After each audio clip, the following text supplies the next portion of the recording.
Fetița de doar 13 ani a fost dată afară din casă din cauza sarcinii, iar câțiva ani mai târziu s-a întors pentru a șoca pe toată lumea.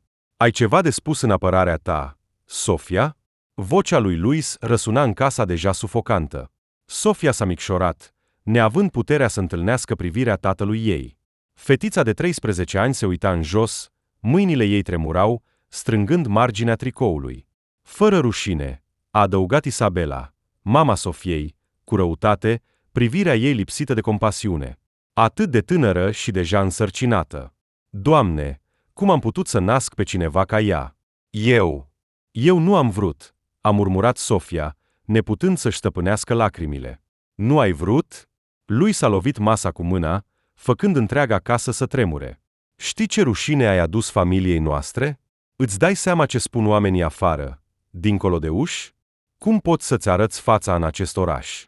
Luis, de ce să mai pierdem timpul cu ea? A spus Isabela cu dispreț. O astfel de persoană nu are ce căuta aici. Să plătească singură pentru consecințe.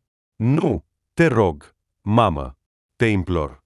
Sofia și-a ridicat fața plină de lacrimi pentru a se ruga mamei, dar a întâlnit o privire rece ca gheața. Ce mai aștepți pe genunchi? Pleacă! Luis s-a ridicat brusc, arătând spre ușă. Părea că pământul s-a dus de sub picioarele Sofiei. A făcut câțiva pași înapoi, ochii ei mari erau plini de frică. Nu am unde să merg, nu știu ce să fac, a șoptit ea. Aceasta este problema ta. Nu te mai întoarce aici niciodată. Luis s-a întors cu spatele, ca și cum ea ar fi fost o străină. Luis, ai dreptate. Dacă rămâne, va aduce și mai multă rușine familiei, a spus Isabela. Vocea ei era calmă, dar plină de dispreț. Afară, câțiva vecini s-au adunat, curioși să se uite în casă. Privirile lor insistent și șoaptele îi tăiau Sofiei spatele ca niște cuțite. Pleacă de aici! A strigat Luis, pierzându-și răbdarea. Sofia s-a întors și a fugit, lacrimile curgând pe fața ei. Ploaia a început să cadă cu strodi reci și grei. A rătăcit fără țintă pe străzile întunecate, picioarele ei mici s-au afundat în noroi și s-au înghețat. Pleacă de aici! Acest loc nu este pentru tine. Un bărbat de vârstă mijlocie, cu o expresie aspră pe față, a blocat intrarea într-o casă abandonată, unde Sofia încerca să găsească adăpost. Am nevoie doar de un loc pentru o noapte, a implorat Sofia, vocea ei tremurând de lacrimi. Pleacă, nu vreau probleme. Bărbatul a trântit ușa, lăsând-o pe Sofia singură sub ploaie. A clătinat spre cel mai apropiat parc, unde băncile reci au devenit ultimul ei refugiu. Când noaptea s-a adâncit, Sofia s-a ghemuit pe una dintre bănci, strângându-și mâinile la burtă, ca și cum ar proteja acea mică scânteie de speranță care creștea în interiorul ei. Hei, fetiță, stai acolo! S-a auzit o voce aspră, însoțită de un râs malefic. Sofia s-a întors și a văzut 3 siluete ieșind din umbră. Privirile lor erau pline de amenințare. Ce faci aici la o astfel de oră? Căutăm distracție, iar tu ești exact ceea ce ne trebuie, a spus unul dintre ei, apropiindu-se cu un zâmbet dezgustător. Sofia nu putea vorbi, doar se retrăgea înfricoșată. Nu fugi! Unde te duci? Sofia a sărit de pe loc, lacrimile ei amestecându-se cu ploaia, în timp ce alerga în întuneric. Inima ei bătea nebunește în piept, pământul alunecos amenința să o doboare la fiecare pas, dar instinctul de supraviețuire o împingea înainte. Sunetul pașilor care se apropiau era asurzitor, dar, din fericire, Sofia a întors într-o ală îngustă și a reușit să scape de urmăritori. A căzut, corpul ei tremurând de frică și oboseală. De ce? De ce mă urăște toată lumea? A șoptit Sofia, vocea ei pierzându-se în zgomotul ploii. În acea noapte, Sofia s-a ghemuit sub un copac în parc. Ploaia nu o cruța, frigul pătrundea până în oase. Nu știa când a adormit. În visele ei au apărut părinții, dar în loc de dragoste, fețele lor erau pline de dispreț și indiferență. Sofia, meriți asta! Vocea Isabelei răsuna ca un tunet, făcând-o să se trezească. Sofia a deschis ochii, corpul ei dorea de frig, iar febra îi încețoșa mintea. Buzele îi erau albastre de frig. Oare voi muri aici? A trecut o gând, umplând-o de groază. Afară, ploaia continua să cadă, dar Sofia nu mai avea puterea să lupte. Totul se stompa în fața ochilor ei. Copil, ce faci aici? O voce caldă și bătrână a străpuns ceața.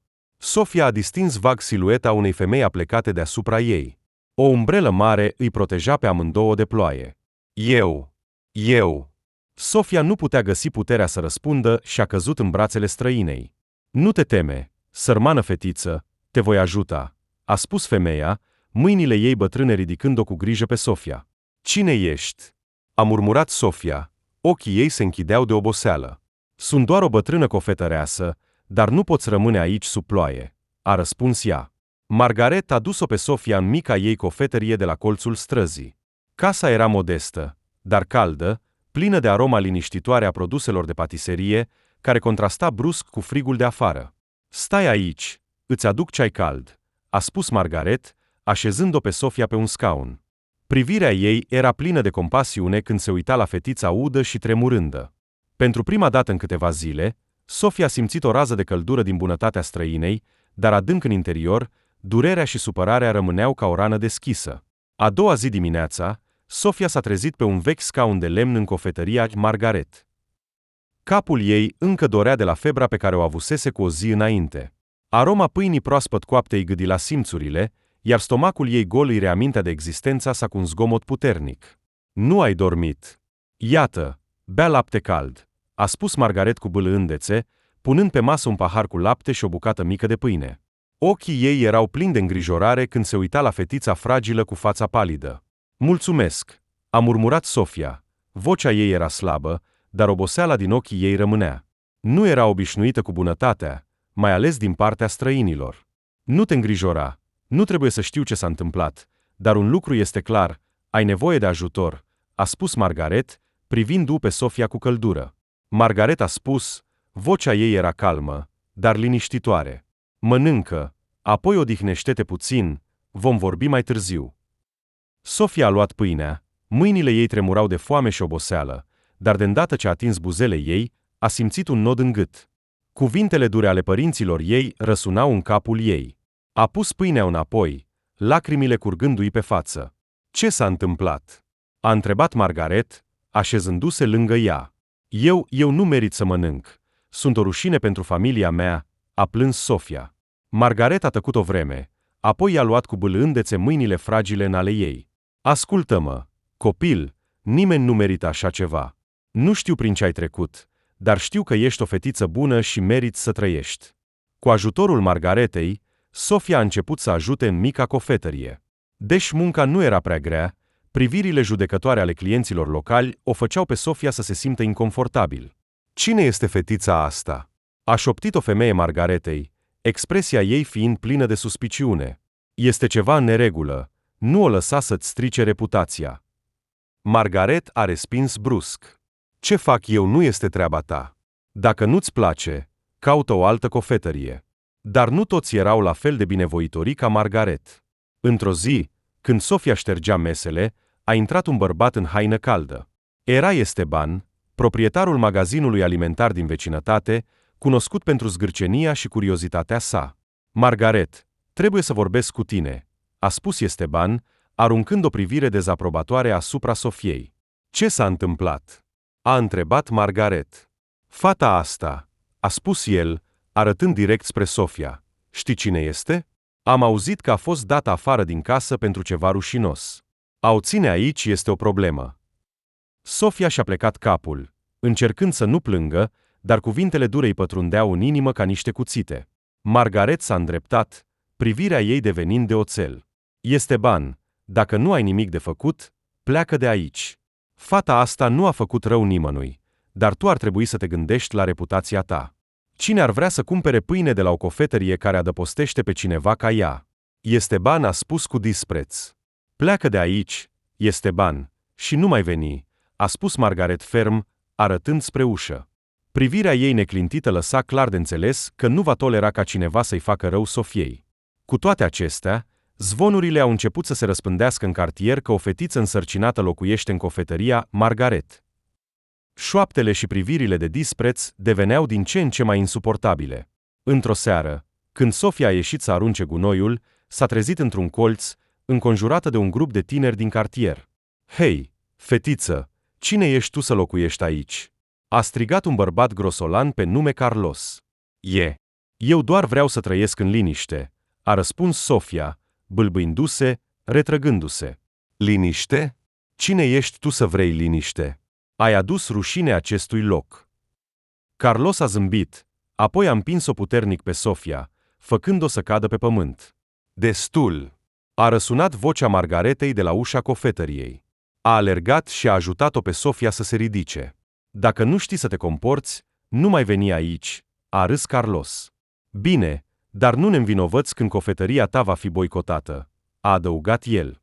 Margaret a condus-o pe Sofia înapoi în cofetărie, mâinile ei bătrâne tremurând de furie. Nu-i asculta, fetiță, nu ai făcut nimic rău, a spus ea, dar Sofia tăcea, lacrimile curgându-i pe față. Nu știa cât timp va mai putea suporta. Presiunea crescândă a determinat-o pe Margaret să închidă cofetăria pentru câteva zile pentru a evita alte probleme. În această perioadă, Sofia a încercat să găsească un loc de muncă pentru a o ajuta pe Margaret, dar nimeni nu voia să o angajeze. Nu avem nevoie de nimeni, a spus proprietarul unui restaurant, privirea lui disprețuitoare alunecând pe burta ei. Te rog, dă-n o șansă, voi munci din greu, a implorat Sofia, dar a primit doar un disprețuitor din cap. Mergând de la un loc la altul, Sofia a început să se simtă invizibilă, respinsă de întreaga lume. Într-o zi, întorcându-se în cofetărie, a găsit-o pe Margaret stând la masă, în fața ei era o grămadă de plângeri. Ești bine? A întrebat Sofia, privind-o îngrijorată. Margaret a suspinat. Nu știu dacă voi putea ține această cofetărie deschisă mai mult. Oamenii amenință că nu vor mai cumpăra de la mine dacă tu rămâi aici. Voi pleca, a spus Sofia, vocea ei tremurând. Nu vreau să-ți aduc mai multe probleme. Margaret s-a uitat la Sofia. Ochii ei erau plini de durere. Fata prost crescută, nu ai unde să mergi. Nu te voi lăsa să ajungi din nou pe stradă. Dar în inima Sofiei a apărut gândul de a pleca, iar Margaret a devenit mai puternică. Nu voia ca femeia bună să sufere din cauza ei. În acea noapte, întorcându-se de la o parte la alta, Sofia s-a trezit cu ochii obosiți și s-a uitat la Margaret, care lucra încă fără oboseală, în ciuda vârstei sale. Plină de recunoștință, Sofia simțea, de asemenea, un sentiment copăleșitor de vinovăție. Știa că prezența ei doar îi aducea Margaretei o povară. Voi găsi un loc de muncă, nu vreau să simți această presiune mai mult, a spus Sofia în timp ce Margaret pregătea pâinea de dimineață. Ți-am spus, Sofia, nu trebuie să te îngrijorezi de nimic. Acesta este căminul tău și nu vei pleca nicăieri, a răspuns Margaret, tonul ei fiind ferm, dar oboseala era imposibil de ascuns. Cu toate acestea, Sofia era hotărâtă. A părăsit cofetăria și a mers din magazin în magazin în cartier, căutând un loc de muncă. Inima ei se strângea cu fiecare privire judecătoare și fiecare gest de dispreț. Cauți un loc de muncă? Ce amuzant! A râs o femeie de vârstă mijlocie pe nume Carmen, proprietara unui magazin de croitorie. Nu angajăm astfel de oameni. Fă-mi o favoare, pleacă înainte să murdărești magazinul. Sofia și-a mușcat buza, ținându-și lacrimile. S-a înclinat în semn de mulțumire și a plecat în liniște. Fiecare pas devenea din ce în ce mai greu, pe măsură ce se adâncea în lumea care părea decisă să o respingă. În acea zi, întorcându-se de pe străzi după ce a distribuit pliante pentru câțiva bani, a auzit strigăte de la piața din apropiere. Această fetiță însărcinată mi-a furat portofelul. O femeie în vârstă, cu fața roșie de furie, a arătat direct spre Sofia. O mulțime a început să se adune, toate privirile curioase și judecătoare fiind îndreptate spre ea. Nu, nu am luat nimic. Nu am luat nimic. A strigat Sofia, lacrimile curgându-i pe față. S-a retras, dar doi bărbați din mulțime au pășit înainte și i-au blocat calea.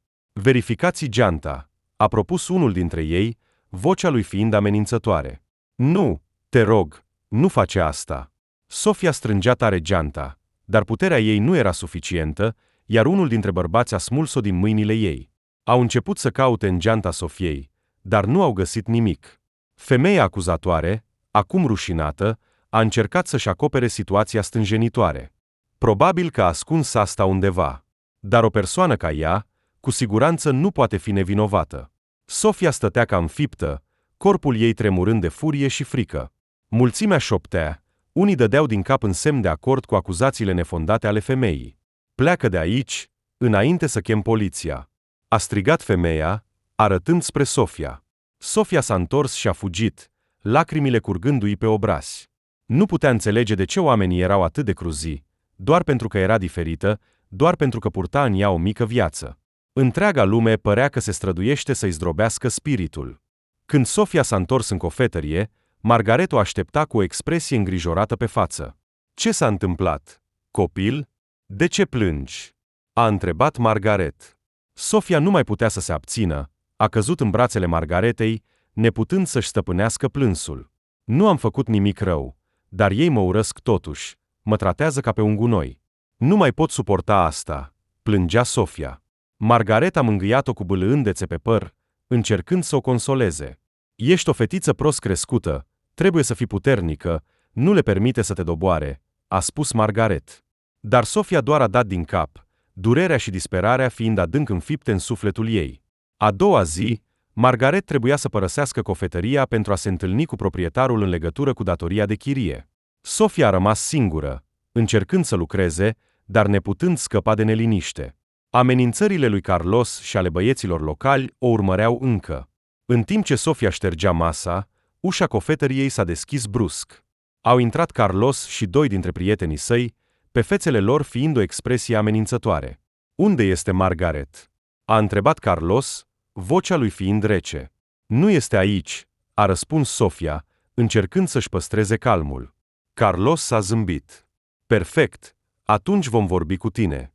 S-a apropiat, privirea lui fiind amenințătoare. Crezi că poți trăi aici în liniște? Ți-am mai spus, acest loc nu te va accepta.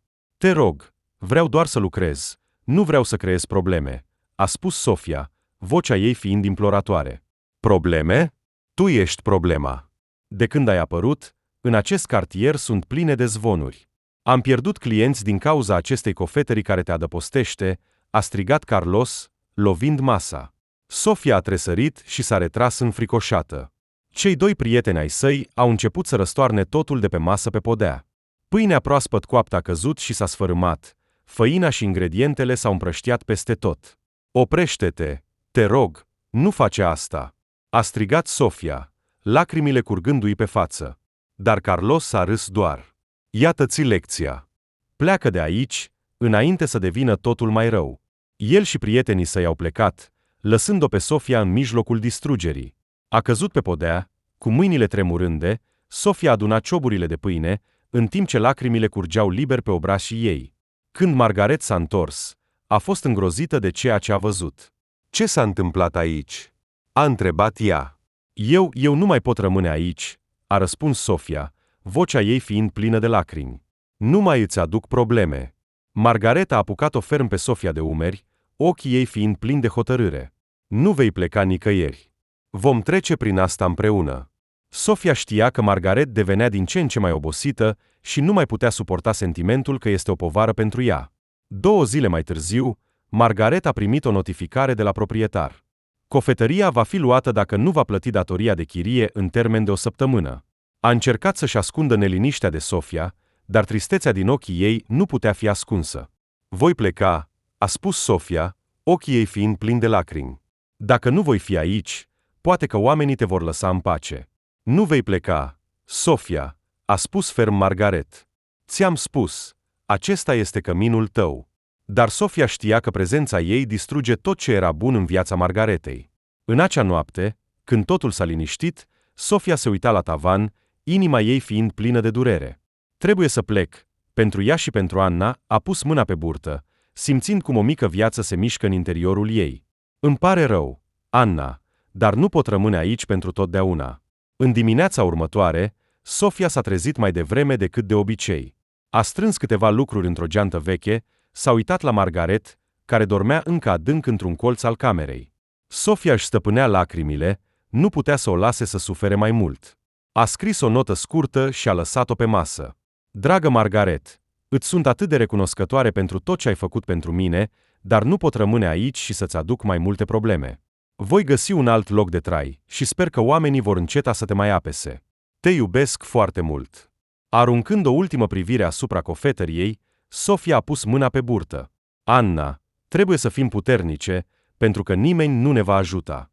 A ieșit încet din casă, închizând ușa în urma ei și lăsând cofetăria în liniște. Sofia a rătăcit pe străzi, găsind în cele din urmă un han ieftin la marginea orașului, unde nimănui nu-i păsa cine era. Dar cu banii pe care îi avea, putea să-și permită doar câteva nopți. Camera 3. Nu mă deranja dacă nu plătești, a spus cu o voce rece proprietara, o femeie de vârstă mijlocie pe nume Dolores, înmânându-i Sofiei cheia. Camera era mică, întunecată și umedă. Sofia s-a așezat pe pat, lacrimile amenințând să izbucnească, gândindu-se la Margaret și la căldura cofetăriei, dar acum era doar cu Anna, ne vom descurca, a murmurat Sofia pentru sine, deși nu credea în asta. În prima zi la pensiunea Sofia a mers să caute un loc de muncă, dar fiecare loc la care se prezenta îi refuza imediat. Nu sunt locuri libere, ești prea tânără, nu avem nevoie de probleme. Cuvintele cunoscute i-au străpuns inima Sofiei. Știa că burtica ei în creștere o face o țintă ușoară pentru judecăți și refuzuri. Când s-a întors, a descoperit că un grup de copii de la pensiune se adunase lângă ușa ei, arătând spre ea și râzând. Uitați-vă la burta ei, ca un mare balon. A strigat un băiat, iar ceilalți au început să râdă. Probabil că e o persoană rea, de vreme ce familia ei a dat-o afară, a adăugat altul cu o bucurie cruntă. Opriți-vă, nu puteți vorbi așa, a încercat să explice Sofia, dar protestele ei doar îi făceau pe copii să râdă și mai tare, bucurându-se de neputința ei.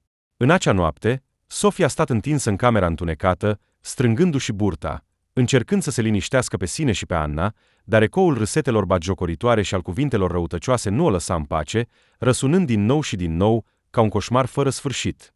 În dimineața următoare, Sofia a încercat să iasă de vreme pentru a evita întâlnirea cu cineva, dar Dolores o aștepta deja la ușă. M-ai furat, nu-i așa? A spus Dolores cu voce tare, tonul ei fiind aspru. Nu, nu am luat nimic, a răspuns Sofia, înapoiindu-se de șoc. Nu voi fura niciodată. Atunci de ce au dispărut banii din cutia mea de când ai venit aici? A întrebat Dolores, încrucișându-și brațele, vocea ei devenind din ce în ce mai aspră. Nu știu, jur, nu i-am luat.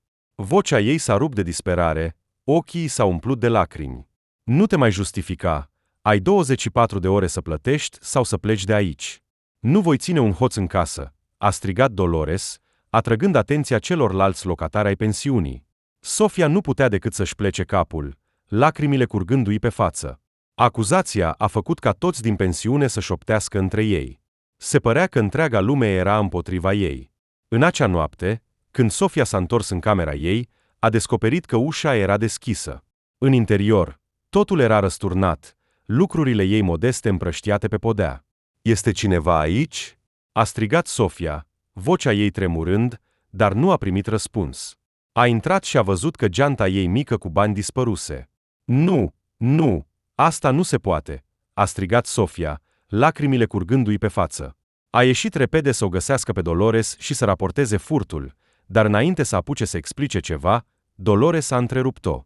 Ești din nou tu, nu încerca să dai vina pe altcineva. Tu ai adus asta asupra ta, a strigat Dolores, lăsând-o pe Sofia tăcută și incapabilă să se apere.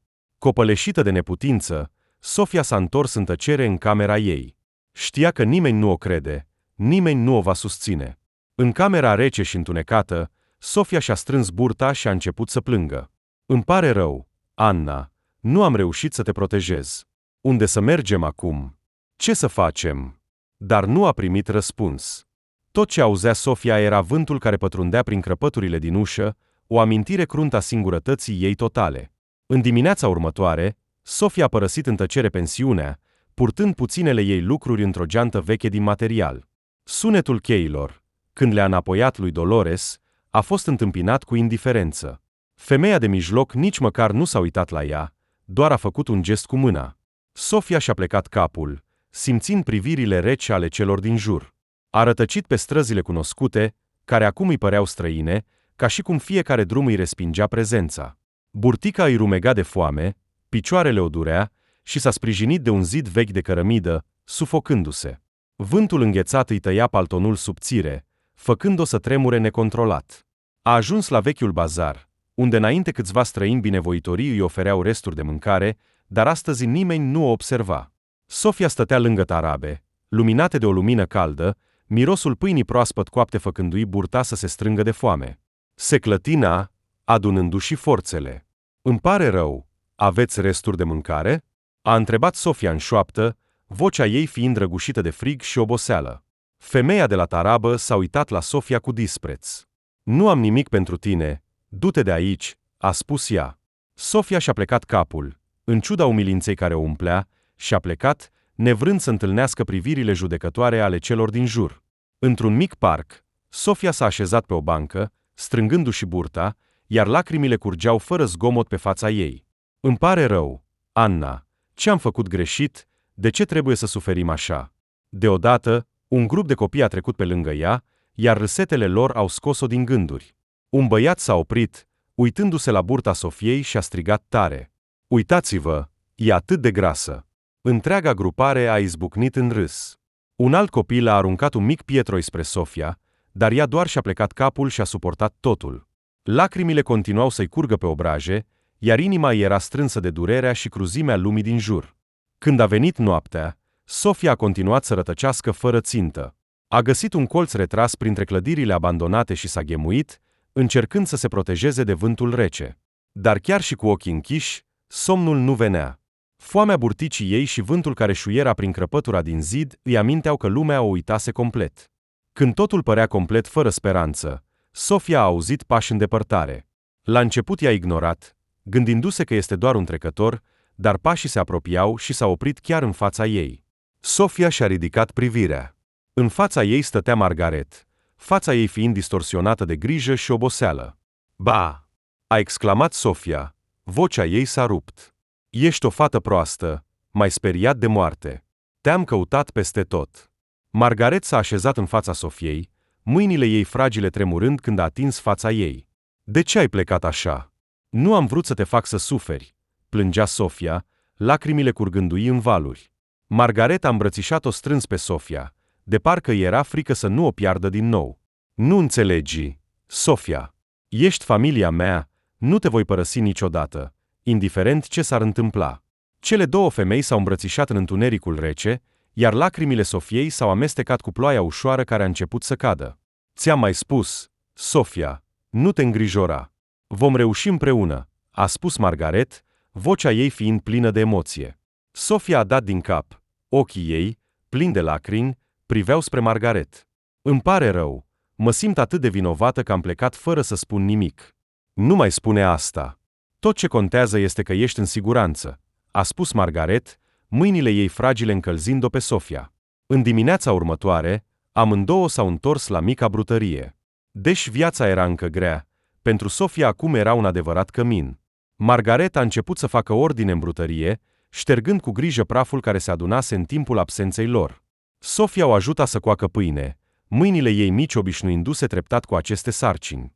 Te voi ajuta. Ba, vom reuși, a spus Sofia, în ochii ei aprinzându-se o rază de speranță.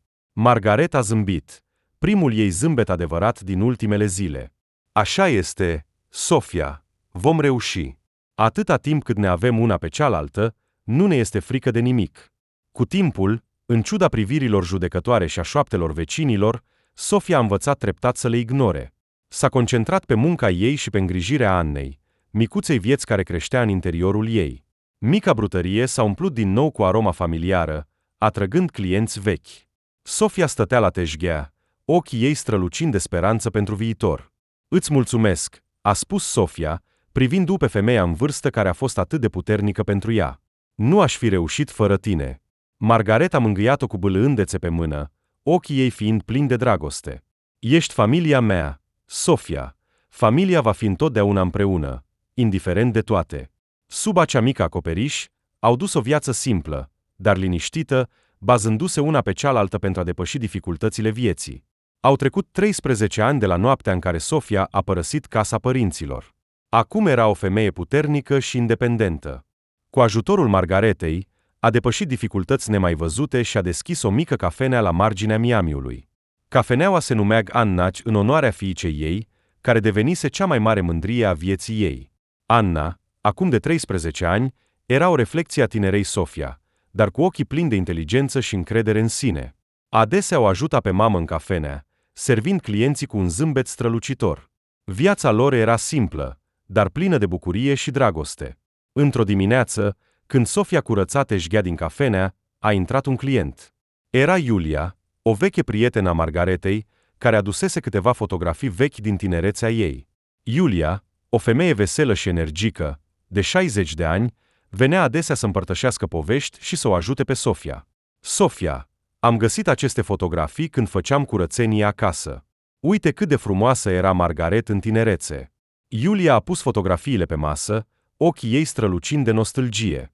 Sofia a zâmbit și s-a aplecat să se uite la poze.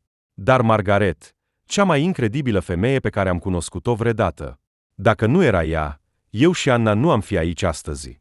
Anna a ieșit din spatele teșghelei, curioasă în legătură cu fotografiile. Este bunica Margaret. Mama? Nu am văzut niciodată fotografii cu ea în tinerețe. Da, draga mea, a făcut atât de multe pentru mine și pentru tine, a spus Sofia, vocea ei fiind caldă. A mângâiat cu bâlâândețe părul fiicei ei, inima ei fiind plină de recunoștință pentru femeia care a salvat-o în cele mai întunecate zile. Deodată, soneria ușii cafenelei a sunat, iar Sofia și-a ridicat privirea, înghețând pe loc. În ușă stătea o femeie în vârstă, cu o siluetă fragilă, părul argintiu și fața acoperită de riduri.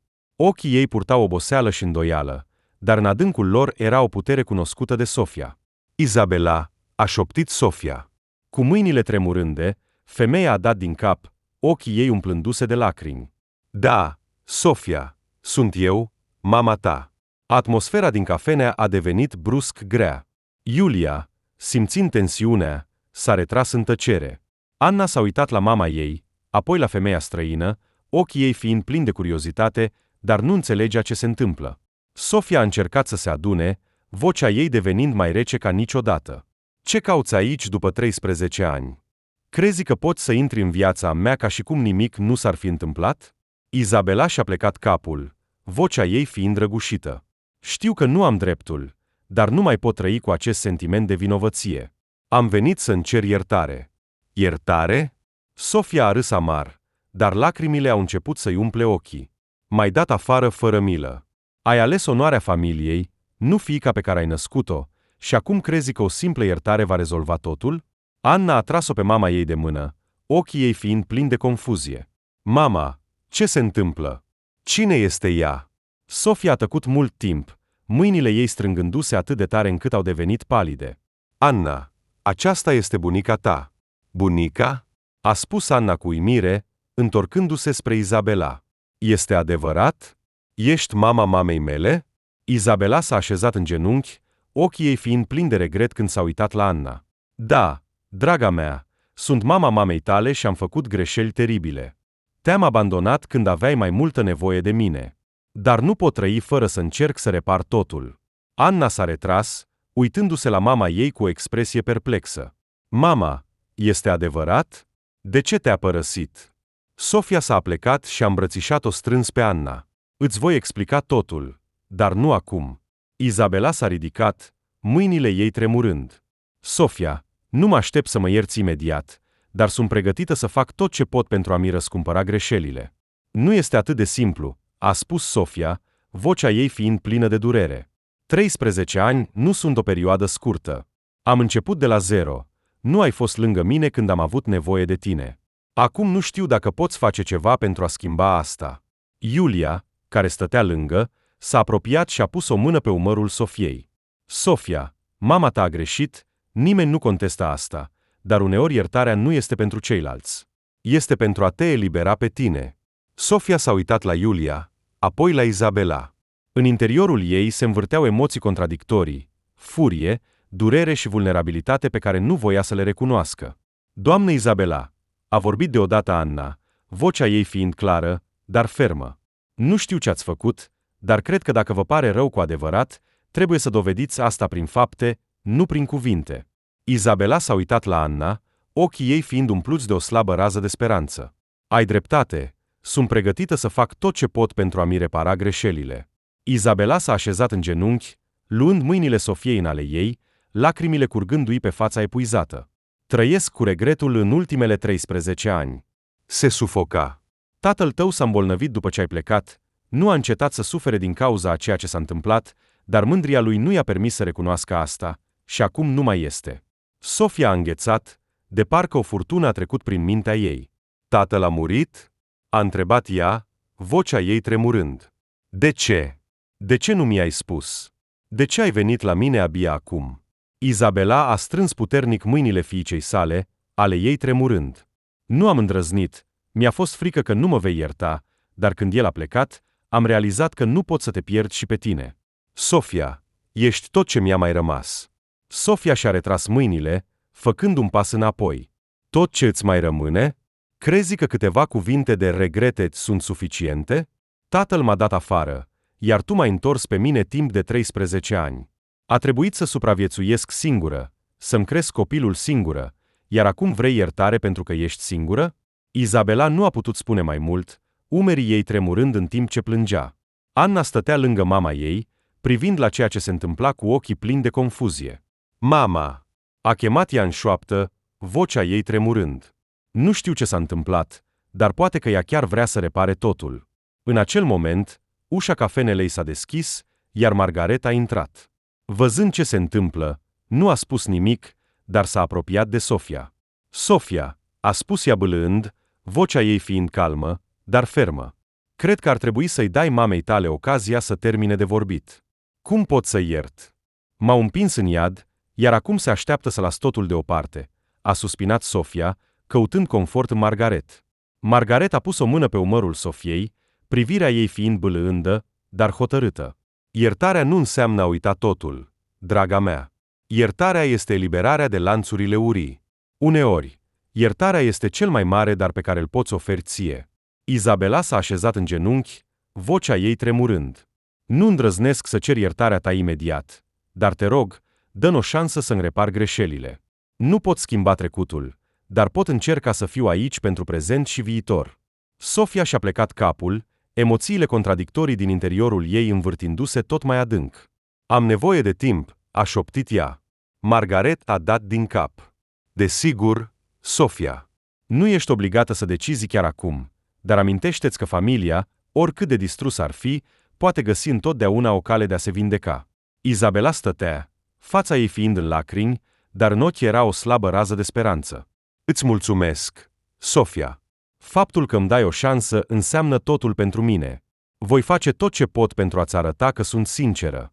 Cu timpul, Sofia a continuat să păstreze distanța față de Izabela, dar nu a împiedicat-o pe mamă să interacționeze cu Anna. Izabela venea adesea la cafenea, stând în tăcere într-un colț și observând cum Sofia și Anna lucrau. Când Anna râdea, Izabela zâmbea ușor, ochii ei fiind plini de regret. Într-o zi, Anna a întins mâna spre mama ei, ochii ei strălucitori făcând imposibil pentru Sofia să refuze. Mama, cred că bunica chiar regretă ceea ce a făcut. Poți să-i dai o șansă? Nu vreau să te mai văd tristă. Sofia s-a uitat la fiica ei, hotărârea ei slăbind. Anna era cea mai mare motivație a ei, iar dacă asta putea aduce liniște copilului ei, era dispusă să încerce. Margaret a preluat rolul de mediator, invitând-o adesea pe Izabela să rămână la cină sau să se alăture discuțiilor după muncă. Izabela, a spus Margaret într-o seară, în timp ce Sofia făcea curățenie, ai rănit-o profund pe Sofia, dar cred că, cu suficientă răbdare și sinceritate, vei avea o șansă să-ți repari relația. Izabela a dat din cap, vocea ei fiind răgușită. Nu voi renunța. Sofia este fiica mea și voi face tot ce pot pentru a-i arăta că sunt serioasă. După câteva săptămâni, Sofia a decis să vorbească cu Izabela.